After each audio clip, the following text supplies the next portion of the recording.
ಇಲ್ಲಿ ನಾನು ಮನೆಯಲ್ಲೇ ಸಾಂಬಾರು ಪೌಡ್ರನ್ನ ಹೇಗೆ ಮಾಡ್ಕೋಬಹುದು, ಅದು ಟೇಸ್ಟ್ ತುಂಬ ಚೆನ್ನಾಗಿರುತ್ತೆ, ಅದಕ್ಕೆ ಏನೇನು ಬೇಕು ಅನ್ನೋದನ್ನು ನಮ್ಮ ಅತ್ತೆಯ ತಮ್ಮನ ಮಿಸ್ಸಸ್ಸು ಅವರು ನನಗೆ ಸ್ವಲ್ಪ ಟೇಸ್ಟ್ ಚೇಂಜ್ ಇತ್ತು ಅವ್ರು ಮಾಡಿದ ಸಾಂಬಾರು ಪೌಡ್ರು. ಹಾಗಾಗಿ ಕೇಳಿದ್ದೆ, ಅವರು ಏನೇನು ಬೇಕು ಅನ್ನೋದನ್ನು ಇಲ್ಲೆಲ್ಲ ನೀಟಾಗಿ ತೋರಿಸ್ಕೊಟ್ರು ನನಗೆ. ಇಲ್ಲಿ ಕಾಣ್ತಾ ಇರೋದೆಲ್ಲ ಮಸಾಲೆ ಪದಾರ್ಥ ಏನೇನು ಬೇಕು ಮನೇಲಿ ಸಾಂಬಾರು ಪೌಡ್ರ್ ಮಾಡ್ಕೊಳ್ಳೋದಕ್ಕೆ ಅಂತ. ಅರಿಶಿನ, ಇದು ಕೊಂಬು ಅರಿಶಿನ. ಇಲ್ಲಿ ಬಂದುಬಿಟ್ಟು ಮೆಣಸು ಸ್ವಲ್ಪ ಸ್ವಲ್ಪನೇ ನೋಡಿ ತೋರಿಸ್ತಾ ಇದ್ದೀನಿ. ಇದು ಎಷ್ಟು ಪ್ರಮಾಣಕ್ಕೆ ಎಷ್ಟು ಅನ್ನೋದನ್ನು ಆಮೇಲೆ ಹೇಳ್ತೀನಿ. ಇದು ಏಲಕ್ಕಿ, ಲವಂಗ, ಜಾಜಿಕಾಯಿ 2 ತೊಗೊಂಡಿದ್ದಾರೆ.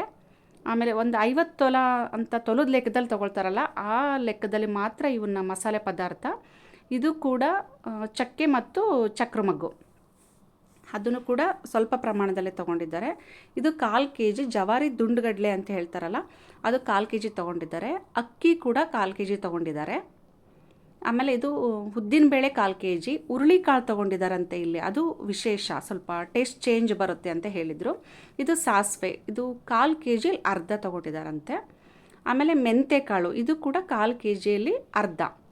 ಉಪ್ಪು, ಇಲ್ಲಿ ಹರಳು ಉಪ್ಪು ತೊಗೋಬೇಕಾಯಿತು, ಹಂಗಾಗಿ ಸಣ್ಣ ತೊಗೊಂಡಿದ್ದೀನಿ ಅಂದ್ರವರು, ಅದು ಕೂಡ 1/4 kg. ಹೆಸ್ರು ಕಾಳು 1/4 kg, ತೊಗರಿಬೇಳೆ 1/4 kg, ಜೀರಿಗೆ ಬಂದುಬಿಟ್ಟು ಅರ್ಧ kg, ಕೊತ್ತಂಬರಿ ಕಾಳು 1 kg ತೊಗೊಂಡಿದ್ದೀನಿ ಅಂತ ಹೇಳಿದ್ರು ಅವರು. ಇಲ್ಲಿ ನೋಡಿ, 1 kg ಕೊತ್ತಂಬರಿ ಕಾಳಿಗೆ ಜೀರಿಗೆ ಅರ್ಧ kg, ಉಳಿದವೆಲ್ಲ ಪದಾರ್ಥಗಳು 1/4 kg. ಸಾಸಿವೆ ಮತ್ತು ಮೆಂತೆ ಕಾಳು ಬಂದುಬಿಟ್ಟು 1/4 kgಲ್ಲಿ ಅರ್ಧ ಪ್ರಮಾಣ ತೊಗೊಂಡಿದ್ದಾರಂತೆ. ಅರಶಿನ ಕೂಡ 1/4 kg ತೊಗೊಂಡಿದ್ದೀನಿ ಅಂತ ಹೇಳಿದ್ರು ಅವರು. ಇಲ್ಲಿ ಒಂದೊಂದೇ ಪದಾರ್ಥಗಳನ್ನು ಬಾಣಲಿಲಿ ಹಾಕ್ಕೊಂಡು ಸ್ವಲ್ಪ ಫ್ರೈ ಮಾಡಿಕೊಂಡ್ರು ಅವರು, ಡ್ರೈ ಫ್ರೈ, ಏನೂ ಆಯಿಲು ಅಥವಾ ಏನೂ ಹಾಕ್ದಲೇ ಡ್ರೈ ಫ್ರೈ ಮಾಡಿಕೊಂಡ್ರು. ಜೀರಿಗೆ ಕೂಡ ಸ್ವಲ್ಪ ಹೊತ್ತು ಡ್ರೈ ಫ್ರೈ ಮಾಡಿಕೊಂಡ್ರು. ಅಮ್ಮ ಮತ್ತು ಅತ್ತೆ ಕೂಡ ಮಾಡಿ ನನಗೆ ತೋರಿಸಿದ್ರು. ಇವ್ರದ್ದು ಸ್ವಲ್ಪ ಟೇಸ್ಟು ಡಿಫ್ರೆಂಟ್ ಇತ್ತು. ಏನೇನು ಹಾಕ್ತೀರಿ ನೀವು ಇಂಗ್ರೀಡಿಯೆಂಟ್ಸ್ ಅಂದಾಗ ಅವರು ತೋರಿಸ್ತೀನಿ ಅಂತ ಹೇಳಿ ಕರೆದಿದ್ರು. ಸೊ ನಾನು ನೋಡೋಣ ಏನು ಸ್ಪೆಷಲು ಅಂತ ಹೇಳಿ ಹೋಗಿದ್ದೆ. ಇದು ದುಂಡುಗಡ್ಲೆ, ಅದನ್ನು ಕೂಡ ಸ್ವಲ್ಪ ಫ್ರೈ ಮಾಡಿಕೊಂಡ್ರು. ಫ್ರೈ ಮಾಡ್ತಾ ಇವರೇ ನೋಡಿ ಹೇಳ್ಕೊಟ್ಟಿದ್ದು. ಹುರುಳಿಕಾಳು ಹಾಕೋದು ಗೊತ್ತಿರಲಿಲ್ಲ ನನಗೆ, ಇವರು ಹುರುಳಿಕಾಳು ಕೂಡ ಹಾಕ್ತಾಯಿದ್ದಾರೆ ಇಲ್ಲಿ. ಅಂದರೆ ಆವಾಗಲೇ ತೋರಿಸಿದ್ನಲ್ಲ, ಅದು ಕಡಲೆನ ನೀಟಾಗಿ ಫ್ರೈ ಮಾಡಿಕೊಂಡ್ರು. ನೋಡಿ ಇಲ್ಲಿದೆ ಹುಳ್ಳಿಕಾಳು ಅಂತ ಹೇಳ್ತೀವಿ ನಮ್ಮ ಗ್ರಾಮೀಣ ಭಾಷೆಯಲ್ಲಿ, ಅದನ್ನು ಕೂಡ 1/4 kg ತೊಗೊಂಡಿದ್ದಾರೆ. ಅದನ್ನು ಫ್ರೈ ಮಾಡಿದರು. ಇದ್ರ ಬೆನಿಫಿಟ್ ಏನು ಅಂತ ನಾನು ಹಿಂದಿನ ವೀಡಿಯೋದಲ್ಲಿ ನಿಮಗೆ ಹೇಳಿದ್ದೀನಿ. ಮೊಳಕೆ ಕಾಳು ಕಟ್ಟೋದು ಹೇಗೆ, ಆಮೇಲೆ ಹೂರಣ ಮಾಡೋದು ತೋರಿಸಿದ್ದೆ ಹುರುಳಿಕಾಳಿಂದ. ಅದನ್ನೆಲ್ಲ ಫ್ರೈ ಮಾಡಿ ಒಂದು ದೊಡ್ಡ ಪಾತ್ರೆಗೆ ಹಾಕ್ಕೊಂಡ್ರು. ಅದಾದ ನಂತರ ಹೆಸ್ರು ಕಾಳು ಕೂಡ, ಇಲ್ಲಿ ಹೆಸ್ರು ಬೇಳೆ ತೊಗೊಂಡಿಲ್ಲ, ಹೆಸ್ರು ಕಾಳು ಇಡೀ ಕಾಳನ್ನೇ ತೊಗೊಂಡಿದ್ದಾರೆ, ಸಿಪ್ಪೆ ಸಮೇತವಾಗಿದೆ. ಅದನ್ನು ಫ್ರೈ ಮಾಡಿಬಿಟ್ಟು ಎಲ್ಲ ಕಾಳುಗಳನ್ನು ಒಂದೇ ಬಾಣಲೆಗೆ ಹಾಕ್ಕೊಂಡ್ರು. ಅಂದರೆ ಫ್ರೈ ಮಾಡಿ ಆದಮೇಲೆ, ಅದಾದಮೇಲೆ ಉದ್ದಿನ ಕಾಳು ತೊಗೊಂಡಿದ್ದಾರೆ. ಅವ್ರು ಹೇಳಿದರು ಉದ್ದಿನ ಬೇಳೆ ಇದ್ದರೆ ಅದನ್ನು ನಡೆಯುತ್ತಮ್ಮ ಅಂತ ಹೇಳಿ. ಅದನ್ನು ಸ್ವಲ್ಪ ಫ್ರೈ ಮಾಡಾದಮೇಲೆ ಮೆಂತೆಕಾಳು ಫ್ರೈ ಮಾಡಿದರು. ಆಮೇಲೆ ಸಾಸಿವೆನೂ ಕೂಡ ಫ್ರೈ ಮಾಡಿದರು ಸ್ವಲ್ಪ. ಅದಾದ ನಂತರ ಮಸಾಲೆ ಪದಾರ್ಥಗಳೇನು ತೊಗೊಂಡಿದ್ರಲ್ಲ, ಬಾಲ್ ಮೆಣಸು ಮತ್ತು ಮೆಣಸು, ಇದು ಮಾತ್ರ ತುಂಬ ಹಾಕಬಾರ್ದು ಅಂತ ಹೇಳಿದರು ಮಸಾಲೆ ಪದಾರ್ಥಗಳನ್ನು, ಅದೇ ಸ್ಮೆಲ್ ಆಗಿಬಿಡುತ್ತೆ ಅಂತ. ಮತ್ತು ಚಕ್ರಮಗ್ಗು, ಚಕ್ಕೆನೂ ಕೂಡ ಸ್ವಲ್ಪ ಫ್ರೈ ಮಾಡಿದರು. ಎಲ್ಲದನ್ನು ಕೂಡ ಒಂದೇ ಪಾತ್ರೆಗೆ ಹಾರಲಿಕ್ಕೆ ಬಿಟ್ಟರು ಫ್ರೈ ಆದಮೇಲೆ. ಜಾಜಿಕಾಯಿ ಸ್ವಲ್ಪ ಜಜ್ಜಿ ಹಾಕ್ಕೊಂಡ್ರು. ಏಲಕ್ಕಿನ ಸುಲಿದಿಲ್ಲ, ಹಾಗೆ ಹಾಕ್ಕೊಂಡ್ರು. ಉಪ್ಪನ್ನು ಇಲ್ಲಿ ಏನಕ್ಕೆ ಹಾಕ್ತಾರೆ ಅಂದರೆ ಟೇಸ್ಟು ಹೌದು, ಮತ್ತು ಹುಳ ಆಗಲ್ಲಂತೆ ಸಾಂಬಾರು ಪೌಡ್ರು. ಫ್ರಿಜ್ಜಲ್ಲಿ ಇಡದೇ ಇದ್ರೂ ಏನೂ ಆಗಲ್ಲ, ಅದಕ್ಕೆ ಉಪ್ಪು ಸ್ವಲ್ಪ ಫ್ರೈ ಮಾಡಿ ಹಾಕ್ತಿದ್ದೀನಿ ಅಂತ ಹೇಳಿದರು.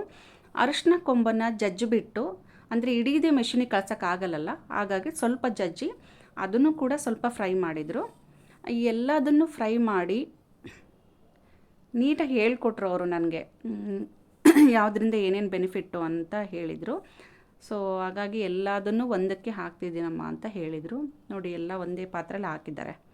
ಇದನ್ನು ಸ್ವಲ್ಪ ಆರೋದಕ್ಕೆ ಬಿಡಬೇಕು, ಅಂದರೆ ತುಂಬ ಬಿಸಿ ಇರುತ್ತಲ್ಲ, ಹಾಗಾಗಿ ತಣ್ಣಗಾಗೋವರೆಗೂ ಬಿಟ್ಟು ಆಮೇಲೆ ಮಿಷಿನ್ಗೆ ಹಾಕ್ಸ್ಕೊಂಬಂದರೆ ಆಯಿತು ಅಂತ ಹೇಳಿದರು. ಇಲ್ಲಿ ದೊಡ್ಡ ಹರಳು ಉಪ್ಪನ್ನ ಹಾಕ್ಕೋಬೋದು, ಇಲ್ಲದೆ ಇದ್ದಾಗ ನಾವು ಚಿಕ್ಕದು ಸಣ್ಣ ಹರಳನ್ನು ಹಾಕ್ಕೊಂಡಿದ್ದೀನಿ ಅಂತ ಹೇಳಿದರು. ಇದನ್ನೆಲ್ಲ ಅರಿಶಿನ ಹೆಲ್ತಿಗೆ ತುಂಬ ಒಳ್ಳೆಯದು, ಅದು ಗೊತ್ತೇ ಇದೆ ಯೂಶಲಿ ಎಲ್ಲರಿಗೂ.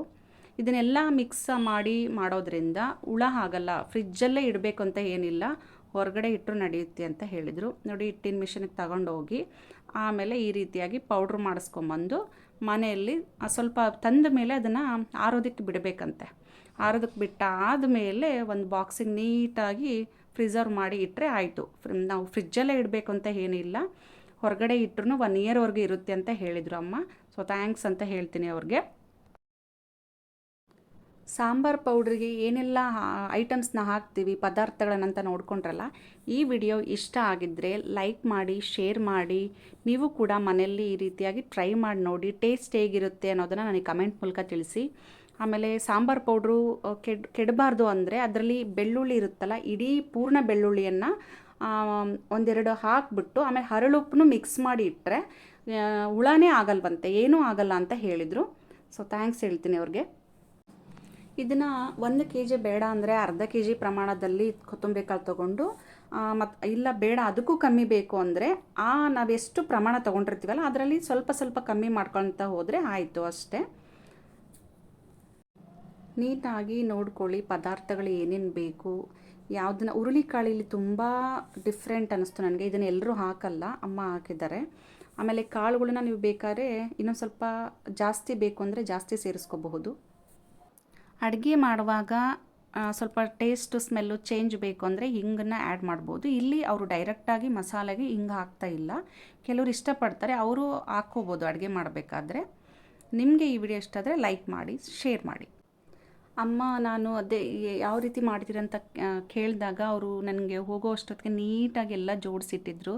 ಎಷ್ಟೆಷ್ಟು ಬೇಕು, ಏನೇನು ಬೇಕು ಅಂತೇಳಿ ಎಲ್ಲ ಬೌಲಿಗೆ ಹಾಕಿ ಚೆನ್ನಾಗಿ ಜೋಡಿಸಿಟ್ಟಿದ್ರು. ಹೋದ್ಮೇಲೆ ನೋಡಿ ಖುಷಿಯಾಯಿತು. ಎಷ್ಟು ಸಪೋರ್ಟ್ ಮಾಡ್ತಾರೆ ಕಲಿಯೋರಿಗೆ ಅನ್ನೋದು ನನಗೆ ಅವರಲ್ಲಿ ಇರೋ ಒಂದು ಯೋಚನೆ ಇಷ್ಟ ಆಯಿತು. ನೋಡಿ ಪ್ರತಿಯೊಂದೂ ನೀಟಾಗಿ ಮೆಜರ್ ಮಾಡಿ ಬೌಲ್ಗಳಿಗೆ ಹಾಕಿ ಇಟ್ಟಿದ್ರು. ನಿನಗೆ ಕರೆಕ್ಟಾಗಿ ಅರ್ಥ ಆಗುತ್ತೆ, ಅದಕ್ಕೋಸ್ಕರ ಈ ಥರ ಹಾಕಿಟ್ಟಿದ್ದೀನಿ ಅಂತ ಹೇಳಿದರು ಸುಮಮ್ಮ.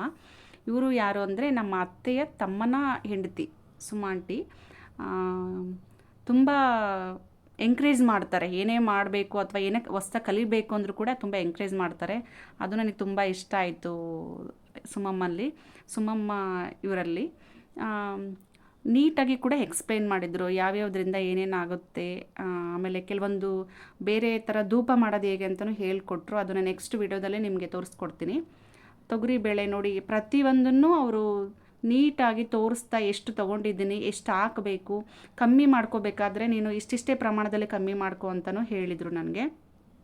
ಥ್ಯಾಂಕ್ಸ್ ಹೇಳ್ತೀನಿ ಅವ್ರಿಗೆ. ನಿಮಗೆ ಈ ಸಾಂಬಾರು ಪೌಡ್ರು ಅಂದರೆ ಈ ರೀತಿಯಾಗಿ ಮಾಡೋದು ಇಷ್ಟ ಆದರೆ ನೀವು ಕೂಡ ಮನೇಲಿ ಟ್ರೈ ಮಾಡಿ. ಅರಶಿನ ಕೊಂಬು ನೋಡಿ ಕೆಲವರು ಪೌಡ್ರ್ ಹಾಕ್ತಾರೆ, ಇವರು ಇಡೀ ಅರಶಿನ ಕೊಂಬನೇ ತೊಗೊಂಡಿದ್ದಾರೆ. ಆಮೇಲೆ ಅದನ್ನು ಹೇಗೆ ಯಾವ ಹದದಲ್ಲಿ ಹುರಿಬೇಕು ಅನ್ನೋದು ಕೂಡ ತೋರಿಸ್ಕೊಟ್ರು. ಥ್ಯಾಂಕ್ ಯು ಅಮ್ಮ, ಥ್ಯಾಂಕ್ ಯು.